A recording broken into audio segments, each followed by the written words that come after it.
दोस्तों नमस्ते। आज हम कांग्रेस की बात करेंगे, कांग्रेस के गिरते शाह की बात करेंगे। अभी कांग्रेस के पास नरेंद्र मोदी और अमित शाह की जोड़ी से निपटने लायक चेहरे की ज़रूरत है, लेकिन कांग्रेस अपनी लीडरशिप को मजबूत करने की जगह अपने एक एक घोड़े गंवाते जा रही है। हालात यूँ हैं कि कांग्रेस के हाथ से एक और राज्य फिसलने वाला है। यह कौन सा राज्य है, आगे हम आपको बताएंगे। लेकिन आपने देखा कि विगत वर्षों में कांग्रेस ने कैसे एक एक राज्यों को गंवाया है।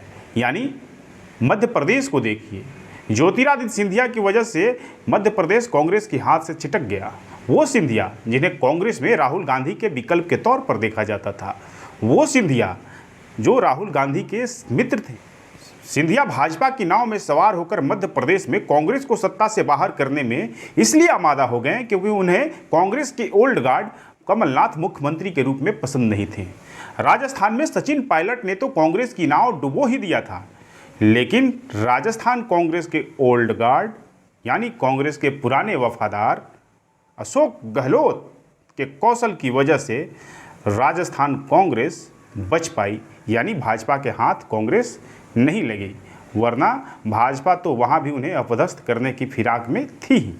लेकिन अभी भी पायलट शांत होकर सियासत कर रहे हैं, लेकिन उनके मन में क्या चल रहा होगा यह कौन जानता है। कांग्रेस को चैन से राजनीति करने का मौका जरूर मिल रहा है, लेकिन जैसे जैसे एक एक राज्य गंवाते जा रही है कांग्रेस, तो बिल्कुल ये अच्छा संदेश नहीं है। लेकिन बगल के पंजाब में कांग्रेस के ओल्ड गार्ड जो अब कांग्रेस में नहीं हैं, कैप्टन अमरिंदर सिंह और नवजोत सिंह सिद्धू के बीच में जो विवाद हुआ, और फिर नवजोत सिंह सिद्धू और चरणजीत सिंह चन्नी के बीच में जो विवाद हुआ, तो आखिर नुकसान तो कांग्रेस को ही हो रहा था। नतीजा यह हुआ कि आम आदमी पार्टी ने कांग्रेस को धूल चटा दी। इन तमाम राज्यों में कांग्रेस के नुकसान की वजहों में से एक बात कॉमन रहा है कि ओल्ड वर्सेस न्यू की लड़ाई कांग्रेस में स्पष्ट दिखाई देता है, और इस लड़ाई में कांग्रेस बिखरती चली जा रही है। थोड़े दिनों पहले ही छत्तीसगढ़ के मुख्यमंत्री भूपेश बघेल को हटाकर टीएस सिंहदेव को मुख्यमंत्री बनाने की चर्चा चल रही थी।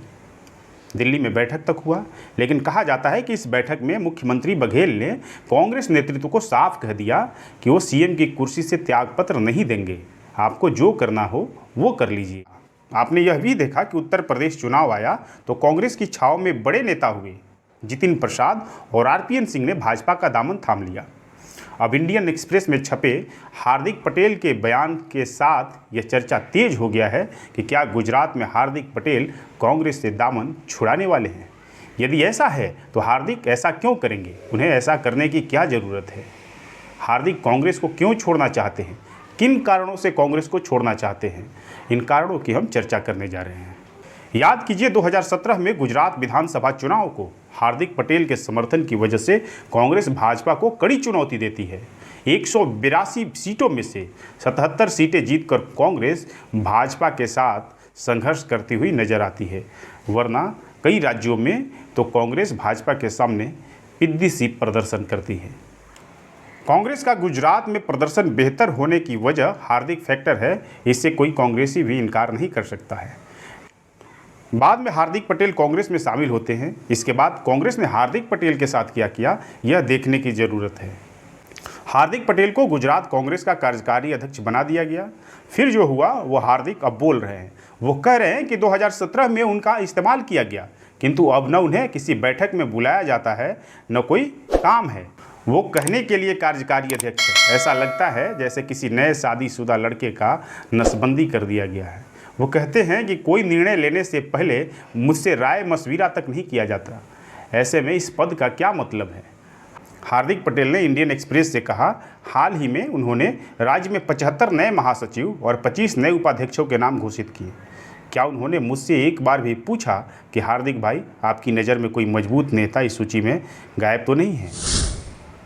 हार्दिक के बयान के बाद गुजरात कांग्रेस के अंदर की गुटबाजी खुलकर सामने आ गई है। हार्दिक कहते हैं कि वो राहुल गांधी से सारी बात कह चुके हैं, फिर भी स्थिति नहीं बदल रहा है। वो फिर कहते हैं, कांग्रेस में ही कई लोग मानते हैं कि हार्दिक का पार्टी ने सही इस्तेमाल नहीं किया है। उन्होंने यह भी कहा कि शायद ऐसा इसलिए हो रहा है क्योंकि पार्टी के अंदर कई लोग उनसे डरते हैं, उनकी बढ़ती ताकत से डरते हैं।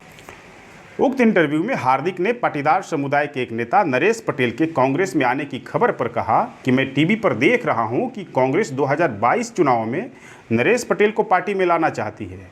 मैं उम्मीद करता हूं कि वे 2027 चुनाव के लिए कोई और पटेल को नहीं खोजे। कांग्रेस उन लोगों को इस्तेमाल क्यों नहीं करती जो पहले से ही इस पार्टी में हैं। अब हार्दिक इतना खुलकर बोल रहे हैं तो यह जानना जरूरी है कि नरेश पटेल कौन है। नरेश पटेल लेउआ पाटीदार समुदाय से आते हैं और हार्दिक कड़वा पाटीदार है। गुजरात में पाटीदार समुदाय के बीच में लेउआ पटेल और कड़वा पटेल दोनों काफ़ी प्रभाव रखते हैं। कड़वा पाटीदार और लेउआ पाटीदार दोनों अपनी कुल देवी उमिया माता और खोड़ल देवी ट्रस्ट समेत अन्य धामों में आस्था रखते हैं। नरेश पटेल खोड़ल देवी ट्रस्ट के प्रशासक हैं यानी अध्यक्ष हैं। अब गुजरात में धार्मिक संगठनों का या सामाजिक संगठनों का समाज पर बड़ा प्रभाव है। नरेश पाटीदार इसी खोड़ल धाम ट्रस्ट के अध्यक्ष हैं। इस लिहाज से यह पाटीदारों के बीच ताकतवर से अधिक सम्मानजनक पद है। 2018 में हार्दिक पटेल ने जब अनशन किया था तब करीब 3 सप्ताह बाद अनशन तोड़वाने के लिए नरेश पटेल ही सामने आए थे। तभी हार्दिक पटेल ने अनशन तोड़ा था। गुजरात में पाटीदारों के बीच में खोड़ल देवी ट्रस्ट या उमिया माता ट्रस्ट के प्रशासक को अभिभावक के रूप में देखा जाता है। यदि नरेश पटेल कांग्रेस में आते हैं तो हार्दिक का महत्व कम होगा, इससे इनकार नहीं किया जा सकता है। वहीं स्वाभाविक है कि हार्दिक पटेल की हार्दिक इच्छा गुजरात का मुख्यमंत्री बनने की होगी। सवाल है कि हार्दिक की इस राह में कांटे बिछाने के लिए गुजरात कांग्रेस के ही लोग लगे हुए हैं। क्या इसीलिए हार्दिक अपनी राह साफ रखना चाह रहे हैं? क्या गुजरात में भी ओल्ड वर्सेज न्यू की लड़ाई चल रही है? हमें ऐसा ही लगता है। किंतु यदि नरेश पटेल कांग्रेस में आते हैं तो हार्दिक के पास क्या विकल्प है? क्योंकि अंदर खाने ऐसी चर्चा है कि नरेश पटेल कांग्रेस में सीएम उम्मीदवार होने की शर्त पर कांग्रेस में आना चाह रहे हैं और इसी पर चर्चा भी चल रही है। हमें लगता है कि हार्दिक पटेल आम आदमी पार्टी में चले जाएं तो हैरान मत होइएगा। कांग्रेस को अपनी डूबती हुई जहाज़ बचाने की ज़रूरत है।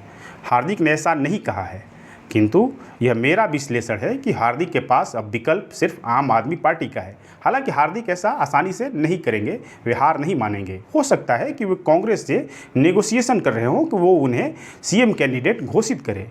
यदि वो सीएम कैंडिडेट उन्हें घोषित नहीं करती है और नरेश पटेल कांग्रेस में चले आते हैं तो हार्दिक के लिए राह मुश्किल हो जाएगी। ऐसे में हार्दिक पटेल आम आदमी पार्टी के पास जाने के सिवाय और कोई रास्ता नहीं अख्तियार करेंगे। मेरा ऐसा ही विश्लेषण है, मेरा ऐसा ही अनुमान है। आज की वीडियो में इतना ही। हमें देखते रहिए, लाइक कीजिए, शेयर कीजिए, सब्सक्राइब कीजिए। धन्यवाद।